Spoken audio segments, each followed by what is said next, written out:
ये दो वीडियो देखा आपने। एक वीडियो है चित्रा त्रिपाठी का, यूपी की वीडियो है लखनऊ शहर का, जहां योगी आदित्यनाथ जब शपथ ग्रहण लेने वाले थे तो मैडम बिना सीट बेल्ट के खुली जीप में निकली थी। बट सैया भय कोतवाल तो डर काहे का, इनका कोई क्या बिगाड़ लेगा। और दूसरा वीडियो देखिए, ये भी उसी यूपी का है।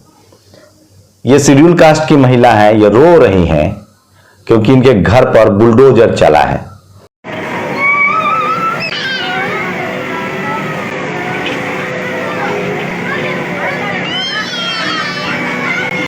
अब आप कहेंगे कि इस दोनों घर में, दोनों खबरों में क्या समानता है? समानता है, इस देश की 90% आबादी SC ST OBC माइनॉरिटी और गरीब लाचार है, बेबस है। अगर उसने गलती नहीं भी की होगी तो भी उसको टांग दिया जाएगा, उसका घर ढा दिया जाएगा। कानपुर में एक शेड्यूल कास्ट को फंसाया जा रहा था, उसमें आधा दर्जन, 1 दर्जन पुलिस वाले नप गए हैं। तो इस देश में गरीबों के लिए और SC ST OBC माइनॉरिटी के लिए सारे नियम कानून हैं। अगर नहीं है तो भी गलत तरीके से उनका घर ढाया जा सकता है। और इसी देश में किसी के नाम में झा त्रिपाठी लगा हो और अगर वो पावरफुल हो और खासकर मीडिया में हो तो उसके लिए 7 खून माफ है। नमस्कार, मैं शंभू कुमार सिंह और आप देख रहे हैं नेशनल दस्तक। तो बात पहले चित्रा त्रिपाठी की। आपको क्या लगता है इनके अंदर वो कौन सी ताकत है जो इनको सोचने के लिए मजबूर नहीं करता है कि ये कुछ भी कर देंगे और कुछ नहीं होगा? योगी आदित्यनाथ से जान पहचान, ये बड़ी पत्रकार हैं, ये ब्राह्मण समाज से हैं, या ये बहुत नासमझ है, इनको पता नहीं नियम कानून क्या होता है? आपको क्या लगता है? ये आज तक की पत्रकार हैं, बुलेट रिपोर्टिंग करती हैं, हेलमेट भी पहनती हैं, उस समय चश्मा लगाती हैं।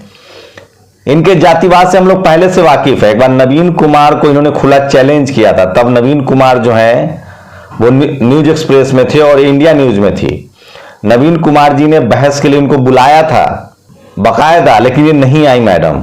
इनके सारे इंटरव्यूज देखिए तो ये गुमान कैसे है? ये गुमान है एक मुख्यमंत्री से जान पहचान का, ये गुमान है उस जाति का, ये गुमान है सत्ता में इनके कनेक्शन का। और जिस देश में इस तरह के पत्रकार हो जाते हैं जो नियम कानून को नहीं मानते हो, जो सत्ता से गलवहियां करते हो, तो यकीन मानिए उस देश में डेमोक्रेसी खत्म हो जाती है।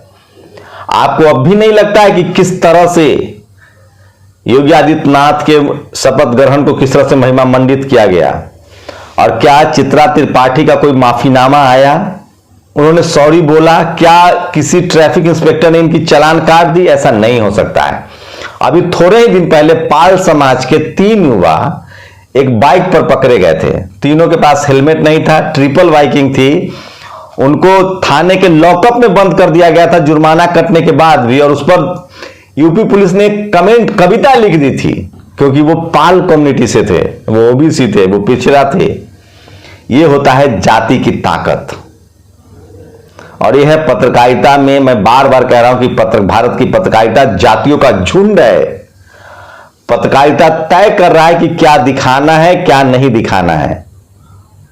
और इसकी वजह है, यही पत्रकार ईमानदार हो जाएंगे अगर मायावती अखिलेश की सरकार हो, लालू यादव की सरकार हो, किसी दलित पिछड़े की सरकार हो, तो ये सब कुछ अपने सारे तलवार म्यान से निकाल लेंगे और पत्रकारिता करने लगेंगे। और ये दूसरी तस्वीर देखिए, ये दूसरी तस्वीर है उस महिला की जो रो रही है। उसके घर को ढा दिया गया। सोबरन कबीर ने ट्वीट किया है, सुल्तानपुर जिले के एक गांव में एक दलित के घर पर बुलडोजर चल गया, घर वाले बिलख बिलख कर रो रहे हैं। खबर है कि रामदेव मिश्रा जी की शिकायत पर बुलडोजर चलाया गया है। मिश्रा जी को गांव में दलित का पक्का मकान अच्छा नहीं लग रहा था। मिश्रा जी की सरकार है, मकान गिरा दिया गया। भारत माता की जय। और ये तकलीफें देख लीजिए, ये उसी यूपी की खबर है जो मैं आपको बता रहा हूं। आप कल्पना कर सकते हैं कि इस देश में पत्रकार मैं भी हूं, मेरी औकात है क्या कि मैं बिना हेलमेट के गाड़ी चला लूं, बिना सीट बेल्ट के गाड़ी चला लूं और इस तरह से ट्विटर पर वीडियो डाल दूं? हम लोग जब जो सोशल जस्टिस, सत्य न्याय की बात करते हैं तो प्रशांत कनौजिया को जेल में डाल दिया था। कोई मुसलमान हो ट्वीट कर दे तो जेल में डाल दिया जाता है। तो ये हनक होती है, रसूख है, जाति का रसूख है, ये सत्ता से कनेक्शन का रसूख है। मैं यकीन के साथ कह रहा हूं कि दुनिया के किसी और मीडिया हाउस में अगर उसके कर्मचारी ने इस तरह से कानून तोड़े होते तो वो मीडिया हाउस नैतिकता के आधार पे, कानून के आधार पे उनको नौकरी से बाहर कर देता।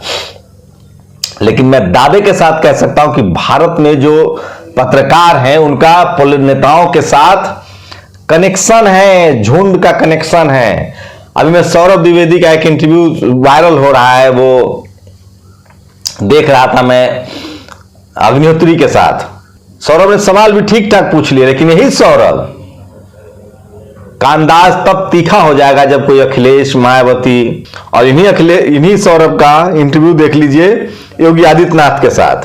तो ये रसूख है। और चित्रा ओम, मैं दावे के साथ कह रहा हूं कि दुनिया के किसी भी ऑर्गेनाइजेशन में, चाहे न्यूयॉर्क टाइम्स हो, CNN हो, BBC हो, अल जजीरा हो, कहीं भी उसके पत्रकार ने अगर इस तरह की गुस्ताखी की होती, इस तरह के कानून तोड़े होते, तो उनको नौकरी से शैक कर दिया जाता। इसलिए मैं कह रहा हूं कि इस देश का मीडिया, टीवी और अखबार जातियों का झुंड है और वहां SC, ST, OBC माइनॉरिटी के लिए कोई जगह नहीं है। और वो जो दिखा रहा है वो खबर नहीं, दरअसल प्रचार है। सोचिए, आज दिल्ली में वीडियो देखिए, श्रीनिवास हैं,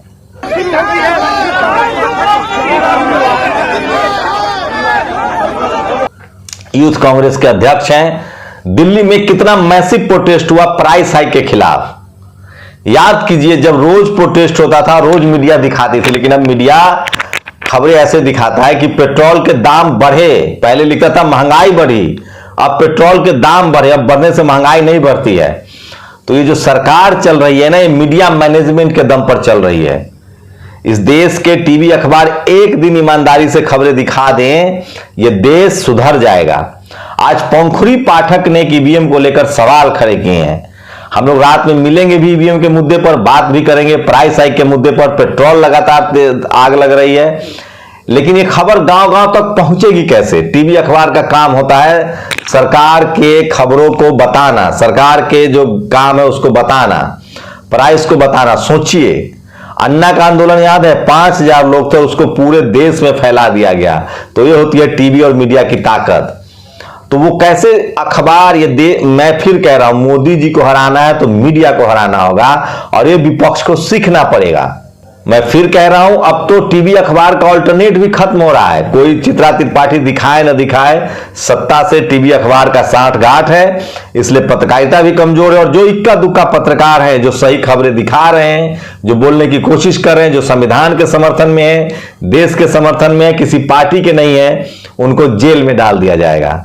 लेकिन चित्रा त्रिपाठी जैसे लोग, ये तो सीट बेल्ट लगाना हुआ, ये कुछ भी कर दें, ये हजारों करोड़ों का स्कैम कर दे तो भी इनका कुछ नहीं बिगड़ेगा। ये देश छोड़ के चली जाए, ललित मोदी, विजय माल्या, ये सब कुछ सत्ता के इशारे पर हो रहा है। ये सत्ता न्याय करने की जो ताकत है उसको खो चुकी है और सब कुछ गिव एंड टेक चल रहा है। शायद इसीलिए एक जज ने कहा है आज कि अगर कोई हेट स्पीच देता है स्माइल के साथ तो वो क्राइम नहीं है। उस पर भी बताऊंगा। लेकिन आज सबसे पहले 2 तस्वीरें देख लीजिए। ये तस्वीरें किसी टेलीविजन चैनल अखबार की हैसियत नहीं है कि चलाए। एक में एक सवर्ण ब्राह्मण महिला बिना सीट बेल्ट के गाड़ी चला रही है, वो उसको ट्विटर पर डाल रही है, कोई सवाल नहीं पूछ रहा है। और एक में एक शेड्यूल कास्ट की महिला, उसका घर ढा दिया गया और वो रो रही है। दोनों में समानता ये है कि इस देश की मीडिया को इस महिला के साथ खड़ा होना चाहिए था जिसका घर ढा दिया गया है, ये खबरें चलनी चाहिए थी। और दूसरी, इस महिला की नौकरी जानी चाहिए थी जिन्होंने एथिक्स को तोड़ा है, नियम को तोड़ा है, कानून की धज्जियां उड़ाई है। और आप ये कह के नहीं बच सकते हैं कि गलती हो गई। अगर आप इतने सीनियर पत्रकार खुद को कहती हैं और आप इतनी बड़ी गलती करती हैं, तो नैतिकता के आधार पर आपको पत्रकारिता करने का हक नहीं है। कानून के आधार पर आपको सजा होनी चाहिए और एथिक्स के आधार पे टुडे ग्रुप को चित्रा त्रिपाठी का इस्तीफा लेना चाहिए। आप लोग की क्या प्रतिक्रिया, अपनी प्रतिक्रिया जरूर दीजिए। शुक्रिया। नेशनल दस्तक की आपसे गुजारिश है कि अगर इसको बचाना चाहते हैं तो नेशनल दस्तक को सब्सक्राइब करने के लिए रेड कलर के सब्सक्राइब बटन को दबाएं, फिर बेल आइकन की घंटी दबाएं। नेशनल दस्तक को बचाने के लिए बहुत जरूरी है कि हर खबर को शेयर करें, लाइक करें, कमेंट जरूर करें।